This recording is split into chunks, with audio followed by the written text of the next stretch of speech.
just go away. Emerson asks us in the reading we all read together, what do we worship? And he cautions us carefully about how we choose what we worship. He points out that often we really worship, it may not be what we overtly say and do. It may be a lot more subtle than that. And he challenges us to really know ourselves and who we want to become. Because if we don't, we may become or have already become someone we don't expect or value. So I read that text and I said, I've got to use that in this service. But then there's this word in there that a lot of Unitarian Universalists struggle with, the word worship. Because I don't know about you, but sometimes when I'm talking with people of other faiths, they're like, well, what do you worship then? And so, I went to seminary to learn the answer, but most of you probably get a little tongue-tied by that question. So let's talk about that for a second. So worship, the word. So I went to dictionary.com and it actually comes from the Middle English from about 900 of the Common Era.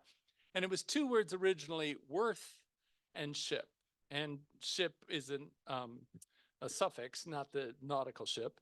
So worth, the definition is usefulness or importance as to the world, a person, or for a purpose. And the quote that they give is kind of comical. Your worth to the world is inestimable. Ship is just basically a hyphenated, a natural English suffix of nouns denoting condition, character. And they gave examples like a clerkship or friendship or statementship. So the original word was worthship, something denoting importance. And I think that's an important definition for us. We dropped the TH at some point. It's a little hard to say worthship all the time. So we went to worship. And it's something worth lifting up in importance, reverence, or high esteem. It's a more generic definition of it, and that's the definition I use rather than something that specifically relates to some religious traditions that we're used to. So, worship. What do we worship? Most religions worship deities, or even enlightened humans have reached deity status over time, like Buddha. And they honor them and usually commit to living according to certain expectations set out by that religious tradition. And this is the concept of worship that's very important to Unitarian Universalism and our history, because our movement was primarily a counter-reaction to this traditional form of worship. By the 16th century and the advent of the Protestant Reformation in Europe, the rituals and obligations of Christian worship within the Roman Catholic Church were widely viewed as excessive and oppressive by the reformers. And the biggest one was that people had to pay to get their loved ones out of purgatory or maybe escape hell and get into heaven quicker.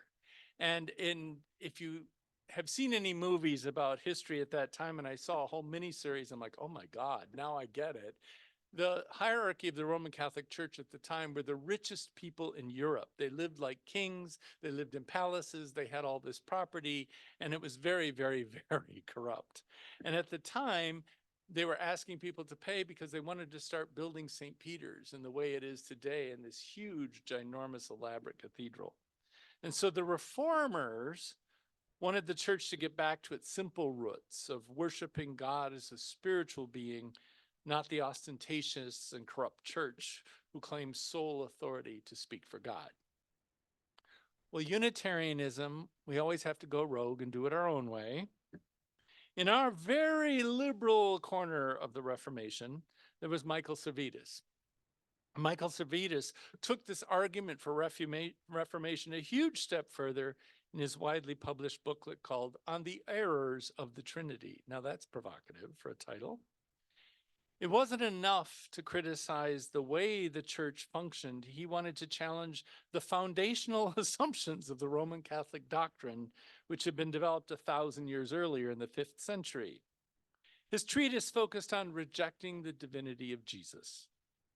And that was one of the essential documents of the Age of Enlightenment, which the Age of Enlightenment worshipped the values of reason, freedom, equity, and justice, which eventually led to the idea of humanism, meaning that humans have agency. They don't have to rely on supernatural forces to determine the outcome of their lives or history in general. So that's your short lesson today on the Reformation. Jump to America and the Age of Enlightenment. It's built right into our Constitution, our Pledge of Allegiance. We say we have pledge allegiance to the Republic and the Constitution, which enshrines liberty and justice in all of our laws. In fact, in the hymnal, the gray hymnal, about page 6 or 7 in the forefront, we have this statement: "We, the member congregations of Unitarian Universalist Association, covenant to affirm and promote the 7 principles." Now, we don't consider the principles divine or even divinely sourced, but we do consider them worth lifting up in importance, reverence, or high esteem. So what do we worship? I think we worship the values embedded in the 7 principles. Above all, the first principle, the inherent worth and dignity of every person. And this month, we're focused on how we demonstrate it by committing to the second principle, justice, equity, and compassion in human relations. So back to Emerson, to his question, what do we worship? I think I've argued that we worship values, not deities. But do we really? Because actions speak louder than words, as they say. I believe Matthew Desmond would probably disagree most of the time. We may come to services like this each week and nod our heads that we, of course, believe in the principles because we're enlightened people. And we are. I don't do that tongue in cheek. And we would think any American who really understands the values embedded in the Constitution should also agree. I've heard people say that. But what do our actions with regard to poverty say about what we really worship? Okay, I'm going to digress for a second. A little personal confession here. I was in Seattle recently. I'm in Chicago often and a few other big cities. And there's a big homeless problem in those cities. It's everywhere. It's even in Green Bay, but it's so visible in those cities. And then even in my neighborhood, I'll walk around and I'll see these kind of dilapidated low-income housing projects, and I get really emotional. And inside, I'm just thinking, just go away, which is the title of the sermon. That's where it came from. And I don't mean the people. For them, I have great empathy. It's for the issue of poverty. It's been talked about for centuries. I mean, for heaven's sakes, Jesus talked about it, and it persists. And in my lifetime, there's been quite a transition. I was born in the 60s. Post-World War II, there was a huge boom in the United States and strong unions. A lot of people had living wages at the time. There was still poverty. So in the late 60s, the Johnson administration launched the Great Society programs that were supposed to end poverty in our time. And then came along the 1980s and the rise of conservatism. And there was a lot of examples on the television. They found the most abusive people of the welfare system and made them as if they were the norm. And so they gutted the social safety net. And then there was also at the same time a decline in union membership, in fact, a vilification of unions. And I will admit it, there was a lot of them that were pretty corrupt at the time. And with that went the living wage over time. And then in recent decades, you can lop on top of that a lot of mental health issues, especially among the poor and the homeless, the crack cocaine crisis, and now the opioid crisis. It's very easy to become overwhelmed, depressed, and withdrawn and just think, just let it go away, make it go away. And I admit my privilege lets me do that. I don't have to walk down those streets. I don't have to watch that on television or listen to the radio. It's so much easier to focus on my own personal welfare and that of my family. And I'll be honest with you, I think my society, our society, is focused on our personal welfare and that of my family. They want us to succeed. I don't believe I'm alone in this. It seems to be by design in America. So given this, I sometimes feel inauthentic in my faith. Emerson asks, what do I worship? What does America worship? I'd say down in my heart, we probably worship wealth and security and the privilege associated with it. I'm not saying that we all want to be billionaires. That's not us. But I think we like being secure and not having to worry where our next meal is going to come from. Well, the African American minister and civil rights activist, Dr. John Perkins, said this. You've heard the old saying, you give a person a fish and you feed him for a day, but if you teach him to fish, you feed him for a lifetime. Well, he says, we've also got to ask, who owns the pond? And who polluted the pond? And who built the gates up? And why does a fishing license cost so darn much anyway? That's the tone of Matthew Desmond's new book, Poverty by America.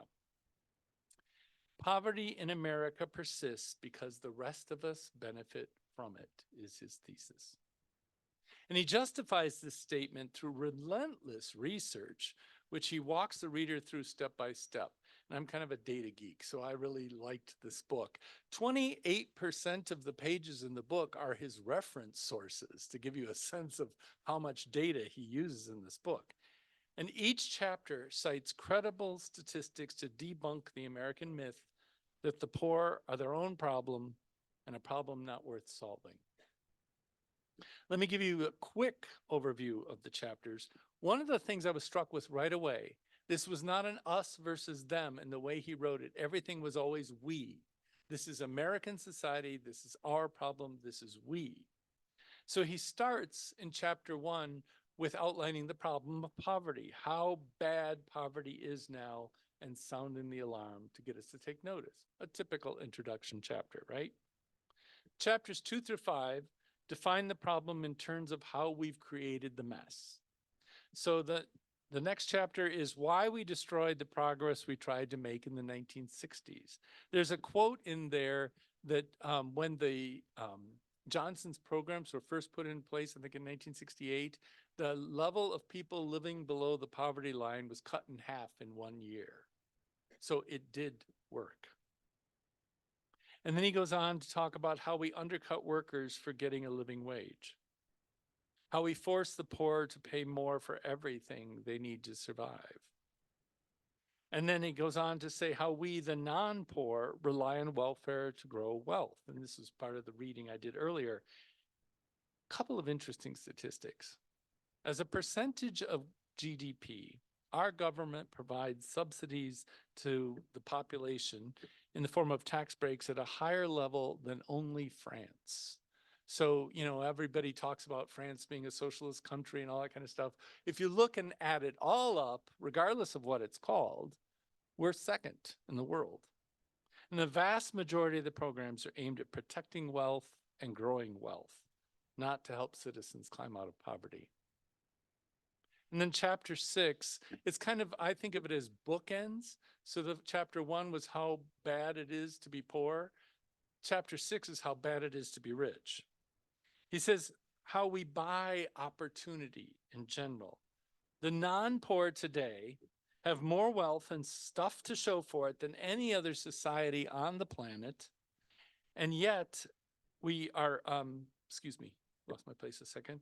Any other society on the planet, yet we complain more than anyone about never it being enough, which to me sounds like a spiritual bankruptcy proposition.